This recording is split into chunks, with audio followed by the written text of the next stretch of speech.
Friends, welcome to this episode of Leadosophy. Today we are talking about relativism.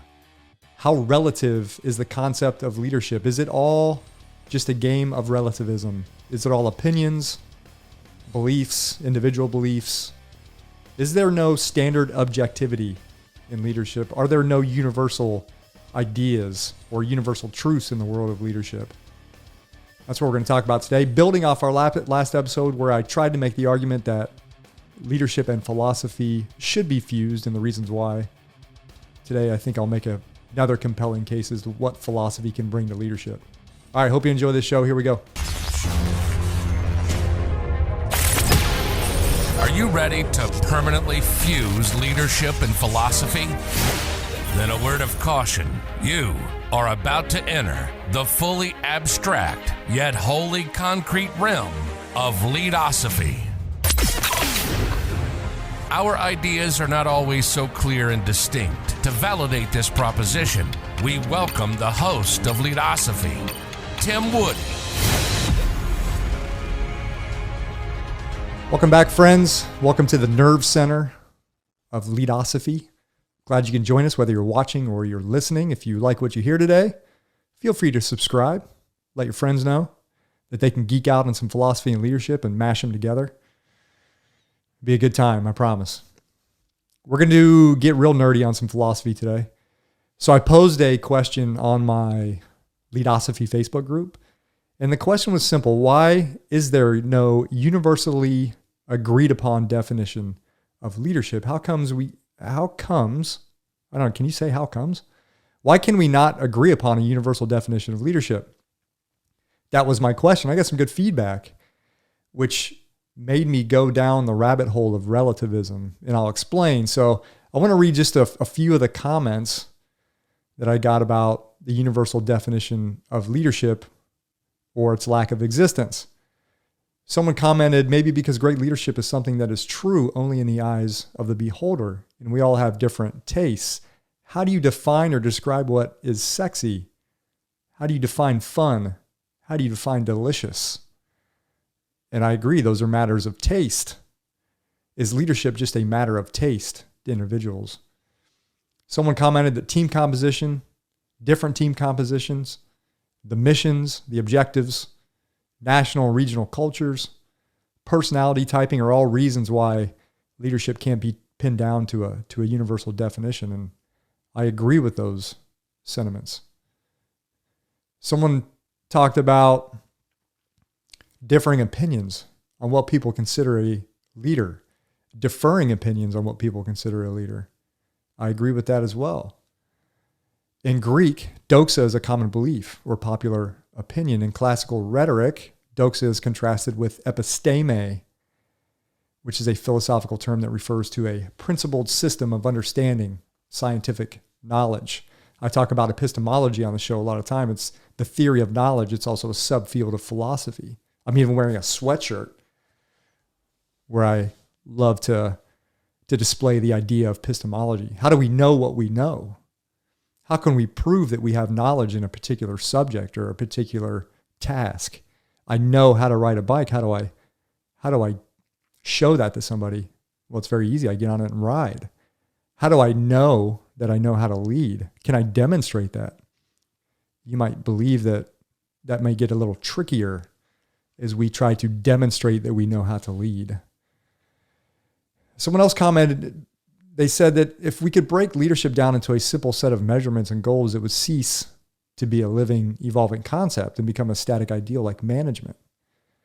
The person goes on to say it's why English as a language is such a mess. Competing grammar, spelling, new words that mean nothing to the old. Anything alive is changing all the time. I agree with that. Change. Constant change. Leadership might be dynamic. It's constantly evolving. We can't pin it down. It's like whack-a-mole sometimes. I like to use the metaphor of whack-a-mole. You think you have an idea what leadership is, you whack the mole and it's gone. Pops up somewhere else. And then someone else commented, I think it has something to do with leadership meaning different things to different people or situations. Leadership in the military probably looks very different than leadership in an animal shelter. And I thought that was a very good comment. That was a great example. And I actually commented back to the person. I asked them a question. I said, are there no principles that you could distill from military leadership and animal shelter leadership that transcend both job types, that apply both to both equally? Is there nothing that we can pull out of both of those different, completely different job types that can be applied across the board? I don't know. What are your thoughts?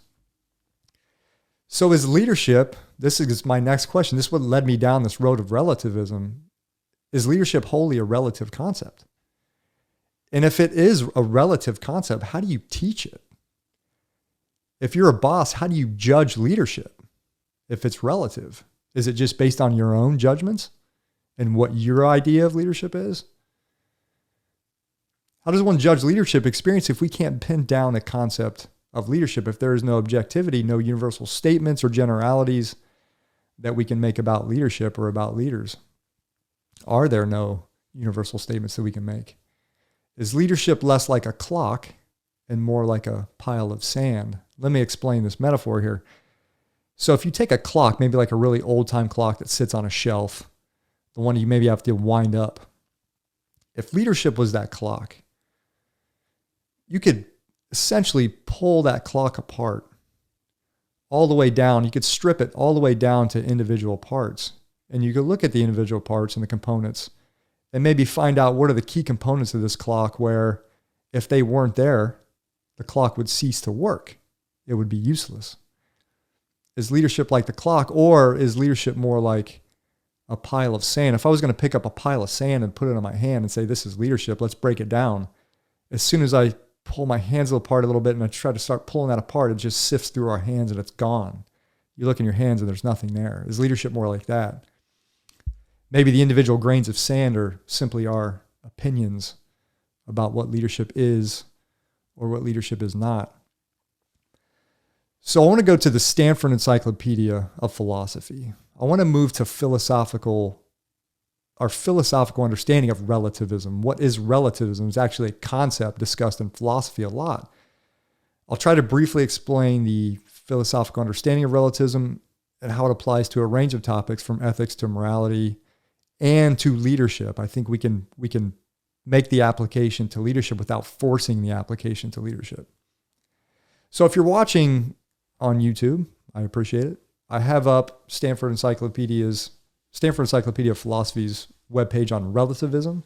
Again, this is my go-to, one of my number one, if I have a philosophical idea I want to kind of do some research on, I usually first go to Stanford Encyclopedia of Philosophy.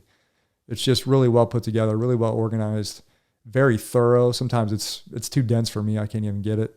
Sometimes I wonder if I even am a philosopher because there's just some concepts that my brain can't handle.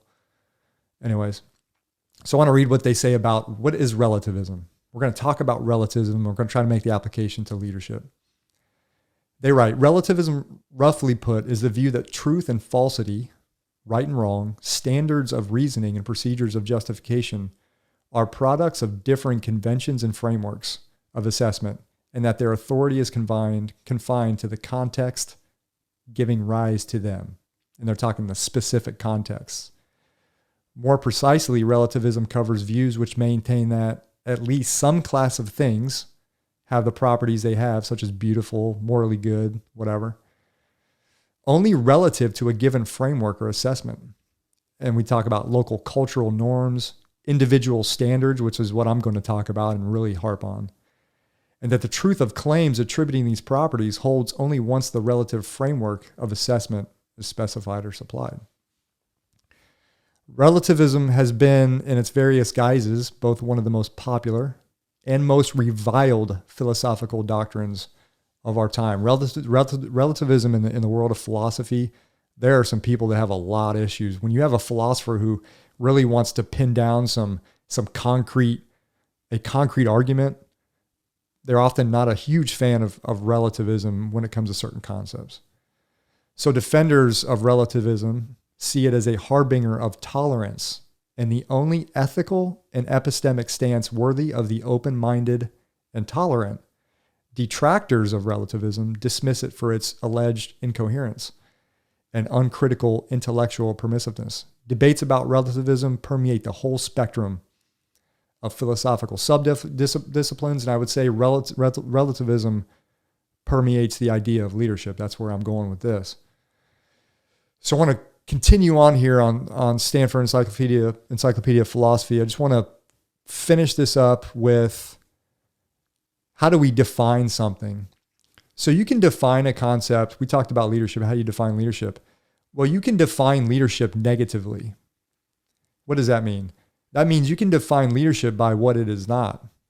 If leadership is not this, if it is not this, then it's got to be something else. That's how you define something negatively. So they talk about relativism being defined negatively, and it's rejected by a number of interconnected philosophical positions.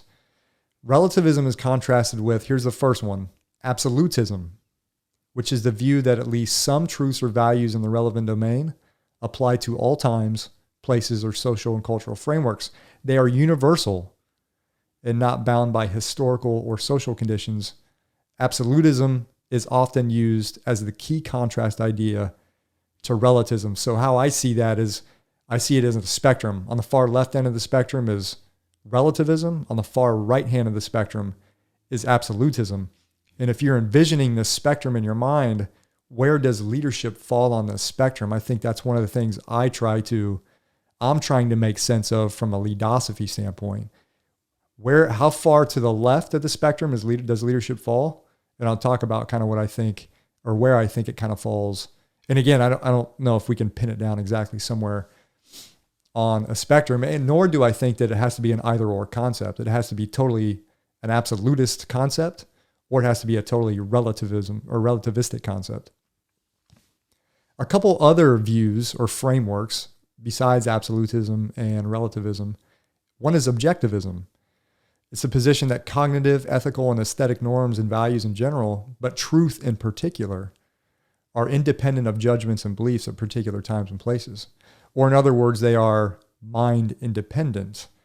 And I have some notes on this because I want to know, are there some truths or values in the realm of leadership that are objectively true, independent of our individual ideas or beliefs about leadership? An example. Here's an example that I can think of, and I don't even know if this is a really good example, but I'd love to hear your thoughts. Our ethical treatment of others. And this goes to obviously in the realm of leadership. An example might be fairness. Fairness may transcend how we treat someone, or how fair we treat someone in a particular circumstance, in a particular context, or how a particular group views the idea of fairness. Maybe this is some sort of objective idea, the idea of fairness. Another philosophical kind of framework is called monism. M-O-N-I-S-M, monism. It's the view that in any given area or topic subject to disagreement, there can be no more than one correct opinion, judgment, or norm. The relativist often wishes to allow for a plurality of equally valid values or even truths. So is there any monistic idea that applies to leadership? So relativists might believe that we can co-create truths or new ideas, and they may emerge from a synthesis of your idea, my idea about leadership. We can come up with a new truth about leadership. Monism would reject this. They would reject it wholly. A monistic philosophical position that might work with leadership is the idea that leadership can only exist when two or more humans form a relation. Absent two or more people, there can be no leadership, or leadership ceases to exist. So in this idea about leadership is at a minimum of two people, is there wiggle room here for a plurality of opinions? Can there be an opinion that rejects what I just said? That leadership is at a minimum two people or more. So that's Stanford Encyclopedia of Philosophy's description of relativism, absolutism, a few other concepts I threw in there, but I kind of want to stick with relativism and the highly contrasting idea of absolutism, because I think that gives the biggest picture that we can kind of pull from. So some final points on relativism based off what we just read. So maybe leadership comes down to individual standards. Is it possible? What are your thoughts on that? Does leadership just solely come down to individual standards? Because that was one of the frameworks that Stanford talked about as far as relativism. Your individual standard is a framework for evaluating a concept, finding the truth, or making a judgment about a concept. That's legitimate. The relativist would say that's okay. Leadership, or our concept of it, how we define leadership, and even how we should practice leadership, again, I think possibly exists somewhere on a scale between relativism and absolutism. And I'm not taking the easy road out. I mean, it's easy. We can say it's somewhere on the scale. And I'm not trying to take an easy way out of the discussion. So I will argue that, or Leadosophy will argue, that leadership is much closer to relativism on the spectrum, for reasons such as there's no agreed upon definition. Whether leaders are liked or disliked might be more a matter of taste. One of the Facebook commenters said that. It's a matter of taste. It's like looking at defining sexy or what tastes good or flavors of ice cream.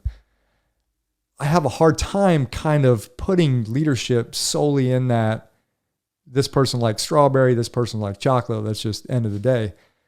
There's something that doesn't sit right with me with leadership, using that metaphor. But again, what one person specifically desires in a leader may differ narrowly or may differ widely from someone else. What's required from a leader may differ significantly from boss to boss, job type to job type, and even differently, say, in a community, if you're on a community project, or even in politics. If we go to these different areas where we claim we need leadership, the idea of relativism seems to hold far more than any absolutist principle. So it seems. That's what it kind of seems intuitively anyways. Another point, there's a compelling argument that leadership is largely situational. Every situation is unique and gives rise to certain leadership characteristics or traits that are required for that exact or that specific situation. And the law of identity applies. A equals A cannot be B. So if you have a particular leadership moment and you used these tools to navigate that leadership moment, if another moment comes up in the future, it can never be identical as the one in the past. Something will change. You may not notice it, but something will be different. Conditions will change because it's a law of identity. The previous situation can never be identical to the future situation. So that will change. The context will change. Different leadership theories or styles or, again, characteristics and traits will be needed. And again, it's relative to the situation. Another point, is it possible that how one judges and compares the quality of two different leaders might be more like how one judges the quality and beauty of a painting, or the beauty of two paintings together? Two people can judge the same leader as good or bad and make a compelling case with entirely different arguments and supporting reasons as to why he or she liked that leader or why they both like that leader. They could come up with two completely different arguments. That's fascinating.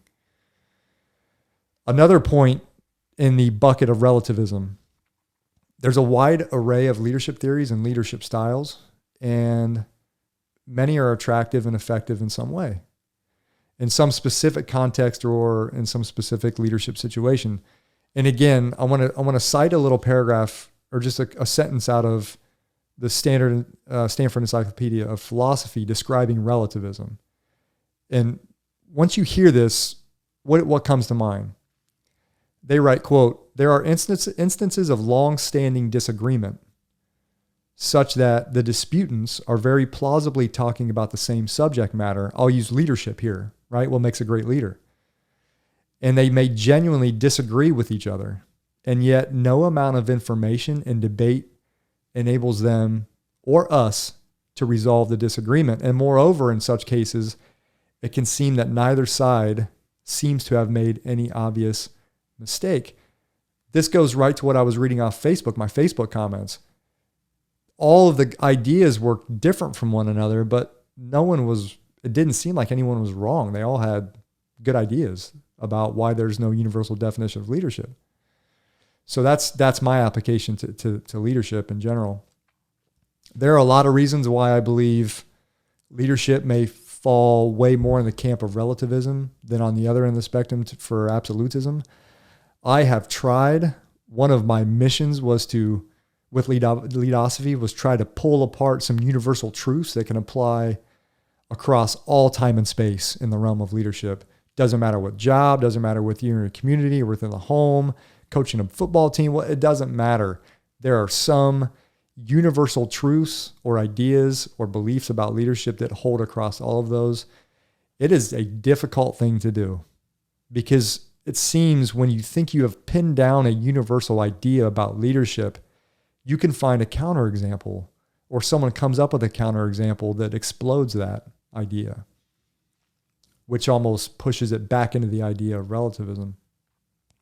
So I'll kind of leave it up to you to make the case that there exists room for absolutism in the realm of leadership or any other philosophical positions. I'll put the link up to this site.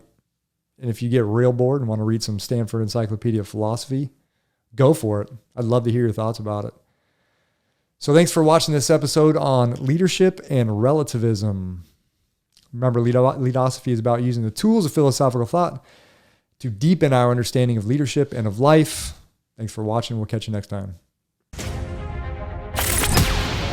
Thanks for watching and listening to another episode of Leadosophy. If you liked what you heard today, hit that subscribe button and check out Leadosophy.com and learn more about Tim's ideas on philosophy and leadership. We'll see you next time.